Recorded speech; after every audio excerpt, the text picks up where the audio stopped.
سے اعلیٰ محمد الرسول اللہ صلی اللہ علیہ وسلم آواز لگا رہے ہیں کیف یفلح القوم، یہ فلاح نہیں پائیں گے، یہ کامیاب کیسے ہوں گے جنہوں نے میرے ماتھے کو پھاڑا۔ آسمان والا وہی اتار دیتا ہے لیس لک من الامر شیء، اے پیارے تیرا اختیار نہیں ہے، تیرا کنٹرول نہیں ہے، طاقت کا سرچشمہ تو نہیں ہے، جو چاہے کر گزرے یہ تیرے ہاتھ میں نہیں ہے، میں چاہے ان کو عذاب دے دوں، چاہے ان کو معاف کر دوں، انہوں نے ظلم کیا ہے لیکن طاقت کی ساری قوتیں ایک اللہ کے پاس ہے۔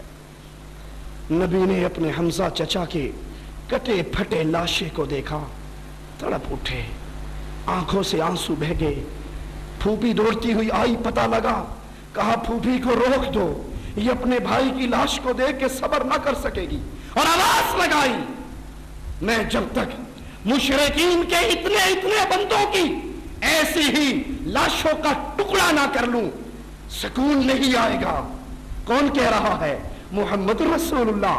جب تک میں مشرکوں کے اتنے بندوں کو مار کر ان کی لاشوں کے ٹکڑے نہ کروں مجھے سکون نہیں آئے گا۔ عرش والا وہی اتار دیتا ہے نبی جتنی کوئی زیادتی کرے صرف اتنی کر سکتے ہو زیادہ۔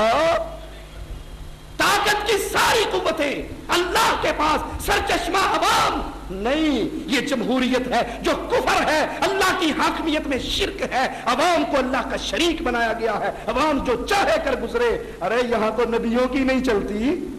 میرے نبی نے کہا صلی اللہ علیہ وسلم آج کے بعد شہد نہیں کھاؤں گا۔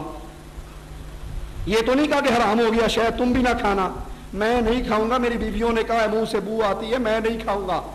اللہ نے قرآن اتار دیا، اے نبی اس کو حرام کرتا ہے جس کو اللہ نے حلال کیا ہے۔ تبتغی مرضات ازواجک، بیویوں کو راضی کرتا ہے۔ تو ہوتا کون ہے اس کو حرام کہنے والا؟ اپنے اوپر حرام کرنے والا کون؟ میں نے حلال کیا ہے۔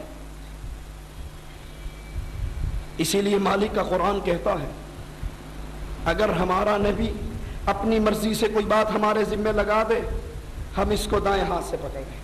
وَلَوْ تَقَوَّلَ عَلَيْنَا بَعْضَ الْأَقَاوِيلِ لَأَخَذْنَا مِنْهُ بِالْيَمِينِ ثُمَّ لَقَطَعْنَا مِنْهُ الْوَتِينَ فَمَا مِنْكُمْ مِنْ أَحَدٍ عَنْهُ حَاجِزِينَ۔ ہم اس نبی کے دائیں ہاتھ کو پکڑ کے شہرک کو کاٹ دیں، تم میں سے کوئی چھڑا بھی نہ سکے، کیونکہ طاقت کا سرچشمہ کون؟ اللہ ہے، عوام نہیں۔ یہ جمہوریت کفر کا نظام ہے، یہ حاکمیت میں شرک ہے۔ اللہ کے مقابلے میں عوام کو اختیار دے دیا جائے، وہ جس کو چاہے منظور کر لے۔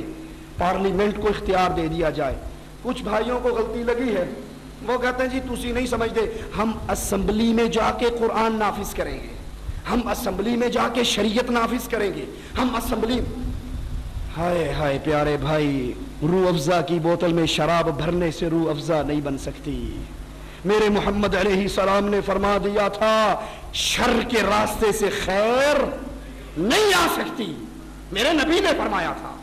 ارے تم تجربے کر کر کے بھی بھولتے رہتے ہو، پچھلی اسمبلی نے شریعت بل بنایا تھا یا نہیں بنایا تھا؟ الگ بحث ہے وہ شریعت بل تھا یا نہیں تھا، چھوڑ دو، بنایا تھا، اس کا نام شریعت رکھا تھا۔ موٹا سا ایک مسئلہ سمجھانے لگا ہوں، کیا خیال ہے وہ شریعت بننے کے بعد پھر MMA نے جو خود ساری بیماریوں کا مربع ہے، جن کو خود لا الہ الا اللہ کی تمیز نہیں ہے، جس کے اندر نقوی صاحب بھی بیٹھے ہیں، نورانی صاحب بھی بیٹھے ہیں، اور کوئی اور توحید کا دعوے دار بھی بیٹھا ہے، ان کو خود لا الہ الا اللہ کی یہ سینس نہیں کہ یہ اللہ کا دشمن ہے، یہ محمد کا باغی ہے، یہ عائشہ کو بدکار کہنے والا ہے، یہ ابو بکر کو کافر کہنے والا ہے، یہ عائشہ کے بارے میں عقیدہ رکھتا ہے جب 12واں امام غائب آئے گا عائشہ کی قبر کو پھاڑے گا، اس پہ زنا کے درے مارے گا، اس کے ہاتھ میں ہاتھ ملا کے تم چاہتے ہو شریعت کا نفاذ ہو جائے۔ یہ شریعت وہ نہیں ہے جو محمد نے اتاری ہے صلی اللہ علیہ وسلم۔ میری باتیں ناراض کرنے والی ہو ہاتھ باندھ کے معافی مانگتا ہوں، یہ منبر محمد کا منبر ہے، یہاں بیٹھ کے جھوٹ نہیں بولا جا سکتا۔ آپ کو راضی تو کیا جا سکتا ہے لیکن قیامت کے دن جھوٹ بولنے والے کے منہ میں جو آگ کی لگام پڑے گی اس وقت بچانے والا کوئی نہیں ہوگا۔ اس منبر پہ بیٹھ کے جھوٹ نہیں بولا جا سکتا، سچ کہنا پڑتا ہے۔ شریعت بل بنا، MNO نے ایک MNA کے پاس گئے، سر آپ اس پہ سائن کر دیں، کیوں؟ آپ سائن کریں گے، 2/3 اکثریت اس شریعت بل پہ سائن کرے گی تو یہ ملک کا قانون بنے گا۔ میں غلط تو نہیں کہہ رہا جی؟ ایسے ہی ہے، شریعت بل پہ جب تک 2/3 اکثریت سائن نہ کرے وہ ملک کا قانون بن سکتا نہیں، بن سکتا۔ 2/3 اکثریت نے سائن نہیں کی، قرآن ملک میں نافذ ہو سکا؟ اب اللہ کا واسطہ دے کر پوچھتا ہوں، جس MNA کی قلم میں یہ طاقت مان لی جائے یہ پاس کرے گا قرآن قرآن کہلائے گا، یہ فیل کرے گا قرآن قانون نہیں کہلائے گا، رب محمد کا واسطہ ہے بتاؤ یہ قلم والا مسلمان ہے؟ جس کی قلم میں یہ طاقت مان لی جائے کہ یہ 2/3 اکثریت سائن کریں تو قرآن قانون بنے، اور اگر یہ ٹھوکر مار دے تو قرآن قانون، ارے قرآن کے بیان کردہ قانون کو اگر محمد بھی نہ مانے تو رب اس کو بھی روکتا ہے، شہد کو حرام کرنے والے کیسے کرتا ہے؟ حاکمیت کی توحید کو سمجھیے، حاکم اعلیٰ صرف اللہ ہے، کوئی پارلیمنٹ، کوئی قومی اسمبلی اس کو یہ اختیار نہیں، اس کو یہ حق نہیں وہ اللہ کی شریعت کے مقابلے پہ شریعت سازی کرے۔ آپ نے سنا یا نہیں سنا؟ قاتل کی سزا کو سزائے موت میں بدلا گیا۔ ارے محمد کے پاس آئے تھے لوگ صلی اللہ علیہ وسلم، کہا تھا یہ فاطمہ اونچے خاندان کی ہے، اس نے چوری کر لی ہے، اس کا ہاتھ نہ کاٹو، اس کے بدلے میں کچھ جزیہ، کوئی ٹیکس، کوئی پیسہ لے کے اس کی جان چھوڑ دو۔ نبی نے منبر منگوایا، منبر پہ چڑھے اور کہا اس فاطمہ کی سفارش کرنے والوں سنو، اللہ کی قسم آج فاطمہ بنت محمد چوری کرتی لقطعت یدہا، محمد اس کے ہاتھ کو بھی کاٹ ڈالتے۔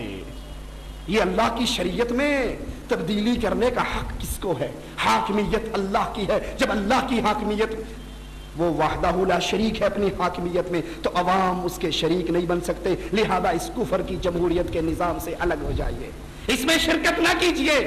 یہ بڑی بھولی ہوئی بات ہے، بڑی بھولی ہوئی بات ہے کہ ہم اسمبلیوں میں جا کے اسلام لے آئیں گے، جب اس قانون کا حصہ بنیں گے، جب آپ حلف اٹھائیں گے آپ کو یہ حلف اٹھانا پڑے گا کہ میں ملک کے آئین کا پابند ہوں، اور آئین یہ آواز دے دے کر کہے گا کہ سود قرآن